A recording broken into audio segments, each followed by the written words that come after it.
So I am back home from Florida and I'm ready to make a video about my experience at the 2026 Walt Disney World Marathon weekend. In this video, I'll tell you all about the half marathon and the full marathon and how each of them went and whatever I can about the weekend. It was so much fun and I'm excited to relive it to make this video.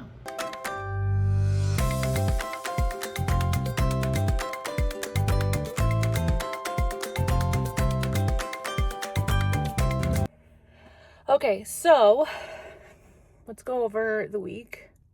The first day I did technically anything for the race weekend was when I went to the expo on Friday.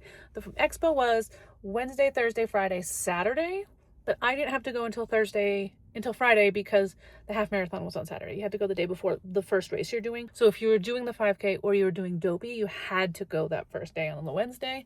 And I knew it was going to be jam-packed, so I wanted to avoid it. I also wasn't there. I didn't arrive until Thursday. But I went on Friday hoping it would be less busy. And I guess in theory it probably was. Based on the Facebook group, it looked pretty jam-packed on Wednesday. But it still felt pretty busy. Busier than when I went to get stuff for the wine and dine. I had to snake through the whole line. I waited a fair bit, but I did get my bib and I went to get the race shirts. It has the same style as the wine and dine. So the shirt itself is nice. It's like a Brooks long sleeve active wear shirt, but the screen printing on the front is like a giant like vinyl sheet, and so it's hard to work out in. I've tried running in the wine and dine one I have, and it's like sleeping in the summer on those vinyl sheets that they put on mattresses. It's just miserable. It's no good. It's fine for wearing out and about, and that's probably what I'll use them for, but for working out in, it's uncomfortable. But I made my way to the merchandise area. I was hoping to get a marathon shirt because it was my first marathon. They were all sold out of everything except for like 2XL, and that was really disappointing. But they had tons of Goofy challenge stuff, which makes sense because the Goofy challenge, out of the 14,000 people who did the marathon, there was only like 900 that did Goofy. They mentioned that at the beginning of the marathon, which I thought was interesting. But I got a nice marathon shirt that I like, and a Goofy shirt rather, not a marathon shirt. And I got a couple pins. I got a pass holder pin, and I got a Goofy challenge pin, and the flag comes down, and it says I goofed it or something. I can't remember. And then I also went to the charity bib area. When I did wine and dine, I just had paid for the marathon. I wasn't the half marathon. I didn't do a charity, so I didn't know that there was a separate charity area. But for the marathon weekend, I got my bib via a charity. I ran for Give Kids the World, and so I went to that area, and they had a little table, and they had a shirt that I could get that I ended up wearing for my half marathon, and it's real cute. It says Team Give Kids the World on the back, and it has Mayor Clayton and Miss Mary running, and it's really cute. I like it. One of my kids had a wish through Make-A-Wish to go to Disney World back in, I want to say 2017. It might have been 2018. But when we went there for our wish, we stayed at Give Kids the World Village. And it's a truly magical place. They give kids everything they want. They have Christmas every week, so kids get a present. They have Halloween every week, so you can go trick-or-treating. Mayor Clayton's birthday is every week, and it was actually really cute. My oldest kid didn't realize they did every week, so he was like, I can't believe that we're staying here at Mayor Clayton's birthday. How lucky are we? And it was so cute. So yeah, I did that, and then I went home and I rested up for the next day because the next day was my half marathon. Woke up at like 2:30, maybe 3 o'clock, I can't remember. Good morning. It's 3 a.m. I got up about a half an hour ago. Had a bagel with some caramel and bananas, drinking some coffee. I'm dressed up, I'm ready, represent and Give Kids the World Village. That's the charity I'm running for. And now I just have to wait for my Uber. My Uber comes at 3:30. The race starts at 5, but since I'm middle of the pack, I will be at like 5:30-ish is when I will run. So I don't need to get there too early, but I do want to try to get there before they close the roads. The coffee maker was real weird this morning, and I think it's because the coffee filters are too small, but it kind of flooded some of the grounds.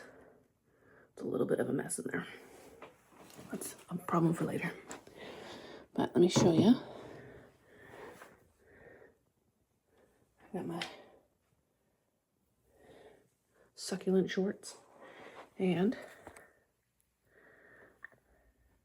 A6 Makeup Blast. It's been really great because we rented this Airbnb because I wanted to have my own room for sleeping because my husband snores really bad. And I wanted to have my own place so I could sleep well before the races. I mean, as well as you're gonna sleep when you wake up at 2:30 in the morning. Tomorrow I have to wake up at 2. I'm gonna try to hit to bed at 7 p.m. Be asleep by 7:30 tonight. We'll see what happens. I did fall asleep around 9 o'clock last night. But that was too late still, I think. I need to try to get to bed early. It's difficult because I don't normally go to bed that early, and 7:30 here is 5:30 in Colorado, so my body really isn't used to this. But the day before, I'd actually scheduled my Uber rides to the races, and I figured out how to do Uber woman only. Something like that. I don't know what it's called, but where you can request specifically women drivers, and if there's none available, then they back up and give you a man driver. But I really appreciated that I could find this because something about riding in the car at 2 in the morning with a man made me feel uncomfortable. I don't know why I'm more uncomfortable with this now. I mean, I've ridden the bus in the middle of the night in Worcester, Massachusetts, or in New York City. Like, I am no stranger to riskier situations, but I guess I've been comfortable in suburban long enough that now I worry. But I took my Uber there before the road closures, and I got to the half marathon and waited my turn. And I was in Corral E. I was hoping to be in D this time, but I knew with the paces I've trained at, I was going to be fine, even I was in the very last corral. So I tried to not stress about it. In the half marathon, I was anxious. I hadn't run in days at this point, and I'd just been eating a bunch of carbs, and I was so sure that I was losing fitness. Like, I was convinced the whole weekend was going to be a bomb, but it was good. I did the half marathon. First half of it, I did like a run walk pace. Anytime my heart rate hit 150, I would start walking. I had to go to the bathroom pretty bad around like mile 5, but I didn't want to stop at a porta potty and get swept. I don't think I was ever really at risk for getting swept, but I waited until I got to Magic Kingdom. Once I got to Magic Kingdom, I decided that I was fine. If I got swept, I got swept, and it was no big deal because my priority was the marathon the next day. But I never did get swept. After I left Magic Kingdom, I walked pretty much the whole rest of the time, and I finished. I think my time was like 3 hours and 40 minutes, which was forever. And I was actually quite sore, and I think that if I ever do this again, which I don't think I'm going to do it again, but if I ever do, I'm going to run the half marathon because I think it might have been easier because I would have been done over an hour sooner. That was that. It was a lot of fun. I didn't love the half marathon route for this. The Wine and Dine one I liked a lot better because it went all the way through the World Showcase and then through Hollywood Studios and then back through the front part of Epcot. And this half marathon didn't go through the World Showcase at Epcot. It didn't go through Epcot at all at the beginning. Just went up the roadways to Magic Kingdom and back, and then went through the front part of Epcot rather.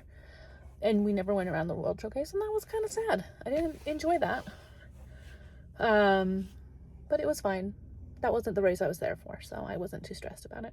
But then I went home and I rested some more. I went to the lazy river with my kids and ate more carbs than is reasonable. And I went to bed early. I think I went to my room around 6:30. I think I was out by 7 o'clock. I took a melatonin So I think I was like out by 7 o'clock, and I slept like a dead body until 2 in the morning when I woke up.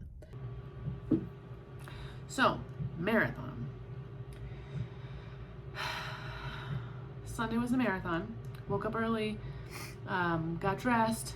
I had my granola bars and my coffee, and I waited for my pre-scheduled Uber. Got to the race before the road started to close down.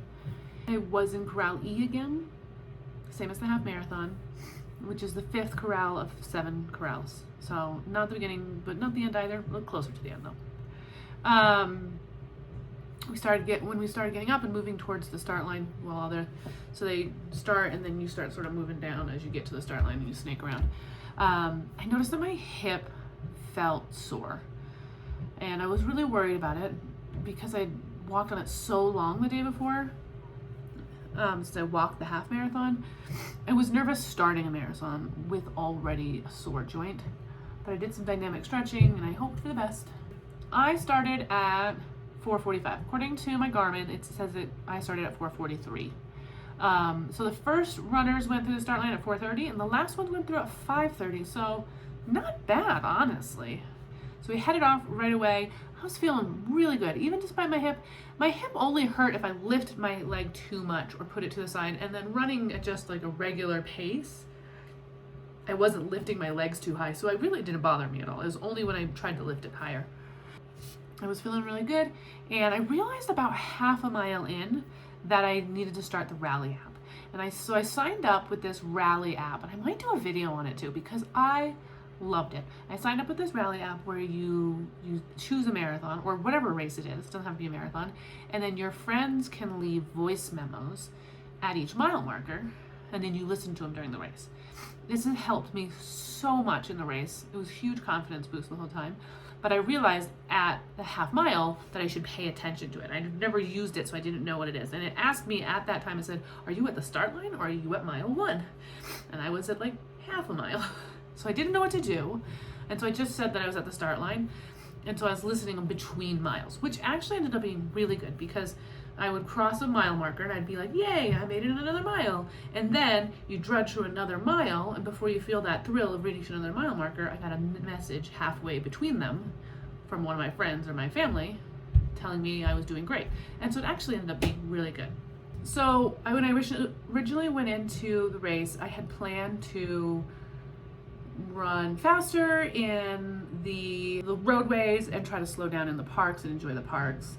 Unfortunately, they predicted very hot temperatures in the race day, so I sort of adjusted my plan on the fly where I was gonna try to do a pretty consistent pace in the first half of the marathon before the sun came up, so that if I slowed down in the second half, it probably wasn't gonna slow me down. My Runna app told me that I was gonna do a marathon at like a 10:30 pace, and I knew that wasn't gonna happen. I don't know what they're smoking over at Runna, but I can do a half marathon at a 10:30 pace. I don't think I can do a full marathon at that. And I consistently, so I was starting at around 11:40, and I was hitting that consistently. I was doing really good. I felt really good. But we started the race in the roadways, and then we went through the World Showcase, which is my favorite. I love going through the World Showcase, especially at night. And as I mentioned earlier, they didn't go through the World Showcase at all for the half marathon, and that was a bummer. But they did for the 1:09 half marathon, and they did for this. I really like going through the Epcot World Showcase first part of the race because it's early on and it just makes you feel good and you're excited to do it. Because then you hit more roadways and it's boring and annoying. We hit some roadways and went up through the roadways to Magic Kingdom area. We passed the Polynesian and the Grand Floridian Resort, and there was some people cheering here even early in the morning. So when I passed here, it was still like 5:30, maybe almost 6 in the morning. So it was early, but there's a lot of people out with their signs. There was one really funny sign that had the grannies from Bluey and it said, "Don't slip in your beans." And that one made me laugh. I wish I'd gotten a picture, but I passed it before I thought to bring out my phone. In the half marathon, when I went up through the walking path from Grand Floridian to Magic Kingdom, it was a huge bottleneck. People were like crammed in there and you couldn't do anything more than like a shuffle. You couldn't even really do real walking pace. It was like a shuffle and it was awful, and people were stopping to take pictures of the light parade. It was just awful. And so I was worried about in the marathon, but actually I don't know if it's because there was less people doing the marathon. I mean, there was 14,000 people doing the marathon, so there wasn't nobody doing the marathon, but I don't know the half marathon numbers. Or if it was just the pacing group I was in, there were fewer people there, and so there was less people to get stuck. But went through there and it was way easier. They still had the Magic Light Parade, and that was nice. Electric Light Parade, and that was really nice. I think it's funny, I might have mentioned this earlier in the video, but they had padding on all of the posts before you got into Magic Kingdom, so that if someone ran into them, they get injured. When I got into Magic Kingdom, it was still dark. And it was really nice. I love Magic Kingdom in the dark. I love all of the Disney parks in the dark. I've never got to see Animal Kingdom in the dark because it closes at 5 o'clock, and most days it's light out until 5 o'clock. But I got to see Magic Kingdom in the dark, so that meant they had the Magical Light Parade. They had the carousel going, they had all the lights on. It was lovely. I really enjoyed it. It was so much fun. For the half marathon, you cut through the castle and then you just left. But for the marathon, you cut through the circus area and then the little shortcut through to Tomorrowland and then under Tron and then out.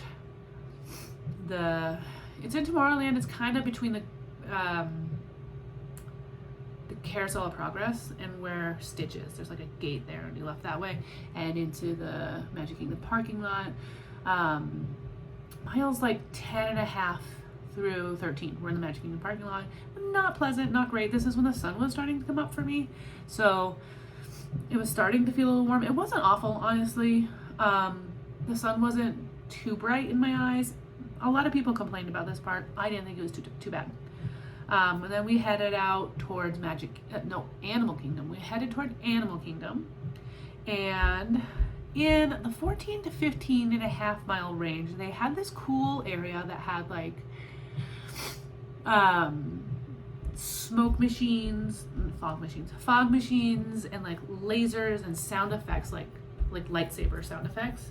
And it was a Star Wars area, and it was really fun. I did a video of it. After finishing, I found that other people, the faster people in the marathon, were able to get to that point before the sun came up, and so they got to see in the dark. It looks way cool in the dark, but it looked pretty fun in the light too. Maybe in the future I'll get to that point before the sun comes up and I'll get to experience it in the dark. But it was still really fun to see, and it was a nice touch after parking lot and roadway running. It was still on the roadway, but it just added a little something to keep you engaged. There was enough at all of these races to be engaged that I didn't listen to music at all. I had my headphones in so I could listen to my rally messages, but I didn't listen to music at any point. I was still feeling pretty strong at this point, honestly. I didn't feel like I wanted to slow down. I was holding my 11:40 pace even though the sun had come up. I was feeling really good. We went into Animal Kingdom around mile 17, and right before you got into Magic Kingdom, they had some character stops that there's a snake and a donkey, and I passed on those. I actually didn't stop at a lot of the characters in general. I was so focused on finishing the marathon that I didn't think to stop at the things. I did like seeing that there were characters, and then like, oh look at that's Donald Duck, and oh look at that's Lilo and Stitch. I liked seeing them, but I didn't stop and take pictures with any of them until later in the race. And then we headed into Animal Kingdom. There's like no time spent in Animal Kingdom. We came in, I think, around the area where like you do those jungle walks, kind of like Kilimanjaro safaris, but then you can walk and see tigers and stuff. And then we passed over where Tusker House is, and we went through up to Yak and Yeti and Expedition Everest, and I didn't see anything that looked like it was roped off. Like I didn't know we could go on the ride. People go on the ride. I heard that people could go on the ride. I didn't see it. I wasn't paying too much attention, so I didn't go on the ride. Apparently you just had to ask and then you could go through, but I didn't know that, and I didn't care. I did stop at a bathroom in Animal Kingdom because I had stopped at a couple porta potties by this point, and they had hand sanitizer, and I don't know if it's the sweat or what was happening, but anytime I put hand sanitizer, it was like chunky and gritty, and it was just gross. And so I went to a bathroom in Animal Kingdom simply to wash my hands with real water, and I really enjoyed that. After we left Animal Kingdom, we got to see the area where they're building the Encanto ride. They're doing the Tropical Americas section where they're gonna have an Indiana Jones ride and an Encanto ride, and I got to see, like, it's just like rafters at this point and studs. It's not anything spectacular, but it was still fun to see. And then after we left that area, there were some cast members holding some funny produce-related puns on signs, and it was really funny. Mile 20 is where things felt hard for me. We're going up. It was a very slight hill. I mean, not even a real hill by Colorado standards, but it was in the hill, and the heat was starting to kick in, and the sun was directly in my face, and it was so uncomfortable. I hated it. I was really about to give up, and then they handed out these sponges, like just literally kitchen sponges with no scrubber part in buckets of ice water, and they passed them out, and so I could squeeze them on me and it helped me cool me down. And then I held onto the sponges the whole rest of the time to like wipe my face of the sweat, because sweat kept getting in my eyes, and even though I didn't put any sunblock on, sweat kept getting in my eyes and it burned real bad. So I had these sponges, and I swear to God they saved my life. I held on to them the whole rest of the time, and any pictures you see of me with the rest of them holding on my little yellow sponges, I'm keeping them because I love those sponges. Mile 21, I was still holding my 11:40 pace, which I was really impressed. I thought I would slow down once the sun came out, especially in that 20-mile area, but I held my 11:40 pace. And around the 21 mile mark is when there were some sections along the side where the trees were casting some shade. And so I was able to get in there and feel a little bit. But around 21 miles is where I saw Anna. And I hadn't stopped at any character stops at this point, but I stopped because I just felt awful. I just wanted to stop running for a little bit. So I got in line, and I only waited like 3 minutes, so it wasn't even that much of a break. But I took a picture with Anna, and she told me she liked my braids. It was also around this time that I got so sweaty that my phone stopped working. Like, it wasn't drowned, but like the screen was wet at all times. So like when I put it in my pocket, my pants were wet enough that when I pulled it out and tried to open my screen, it wouldn't. Like, it just like kept not opening. And so I couldn't take any video or do anything at this point because my screen wouldn't, I couldn't get my phone to open up. Even when I was talking to my husband, I'd have to wait for him to call me, and then in my headphones it'd say, do you want to accept the call? And I'd say yes. And then he would text me, and then Siri would be like, do you want to respond? And I'd say yes and leave a message. So my phone was completely useless, so I don't have hardly any video after about mile 20, 21. And honestly, I didn't get a ton of video in general. Like, I wanted to, but I was enjoying the race so much that I didn't really do a lot of video. I'm not a great YouTuber. Mile 23 is when I started to struggle even more. This is when my pace started to slow down. So I held my 11:40 pace until a good 23 miles, 23 and a half even. But this is the point where I just sort of slowed down, and I was doing like 12:30, 13 pace. So I wasn't walking, I was still running, but my pace slowed down a lot at this point. So it brought down my average pace a fair bit by this point. We had the Blizzard Beach parking lot, which everyone has always complained about. And in every Facebook group about Run Disney, everybody complains about the Blizzard Beach parking lot. And when I did the wine and dine, I was like, I don't know. I mean, it wasn't killer, but it wasn't awful. Like, I don't know. It wasn't that bad. But that wasn't like mile 8 of a half marathon, and it is definitely much more unpleasant when you're at mile 23 of a full marathon. It was hot. We did get some snacks there. They had a giant Baymax inflatable, which was kind of fun. But yeah, it wasn't pleasant. But again, I mean, not unpleasant enough that I'm going to complain on Facebook. 23 and a half is about where we hit Hollywood Studios, and there was almost zero time in Hollywood Studios. I mean, I said there was barely anything in Animal Kingdom, but in Hollywood Studios, there's literally nothing. Like, we came down behind the Tower of Terror, ran down Sunset Boulevard, and then left. Almost no time in there. It was still fun. There was a lot of people cheering for you along that line, and you got some cookies. I wish there was more of Hollywood Studios. When I did the Wine and Dine half marathon, there was tons of Hollywood Studios. We went to the whole thing, the Toy Story Land and Star Wars and everything. But it was open at this point, so there were people like going on rides and stuff. So I think that's probably why they didn't run through a lot of it. And then we had the boardwalk at this point.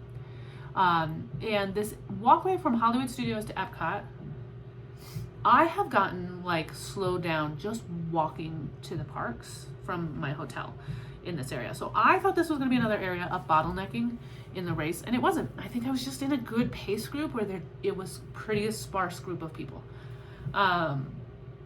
but it went pretty quickly. We hit the boardwalk area, and the boardwalk area was really fun. Tons of people out cheering. It was a good confidence boost. Back to Epcot around mile 25.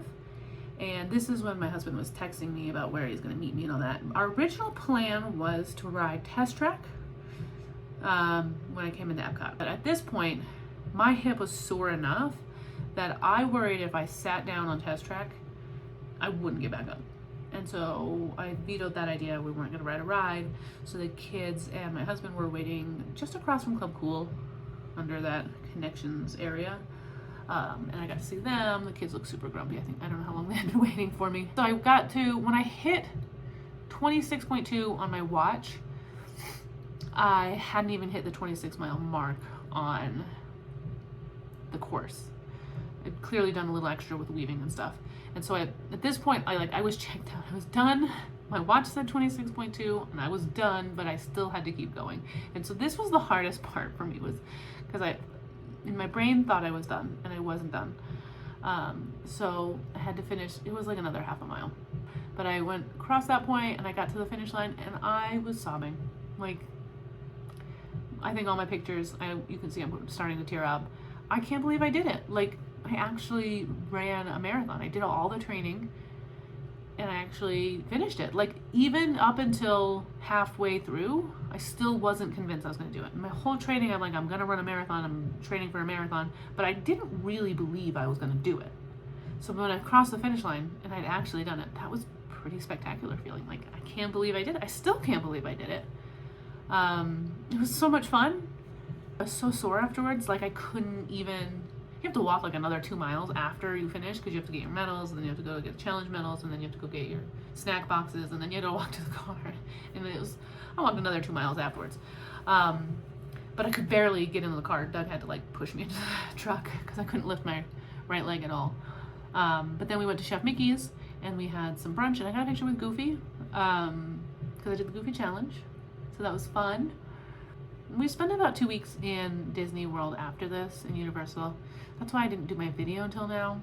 Also, I kind of dread doing these videos where I have to do a lot of editing because it's boring. I'm not a very good YouTuber. And this video is going to be hella long. If you got to this point, I'm impressed. I can't believe I did it. I actually ran a marathon. I ran a full marathon the whole time I ran. Actually, I ran the marathon. I finished at 5 hours and 18 minutes. My watch says, that's when I hit 26.2 on my watch. But like when I actually crossed the finish line, I was at like 5 hours and 27 minutes. And I was aiming for 5 hours, but 5 hours and 27 minutes isn't bad. And the first marathon is always a personal record. But of that 5 hours and 27 minutes, I only walked 28 minutes of it. So I feel like I did a really good job. So let me show you the medals. So this is the half marathon medal.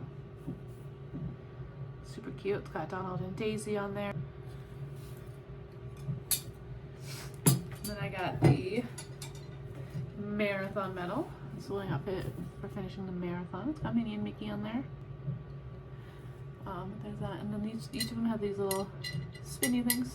It's a flower on the half marathon, a shield on this one, and then I also got, since I did the Goofy challenge, I got the Goofy challenge medal. So this is Goofy here, and he's got like a little trophy that says, that's Goofy's race and a half challenge, 39.3 miles in 2 days.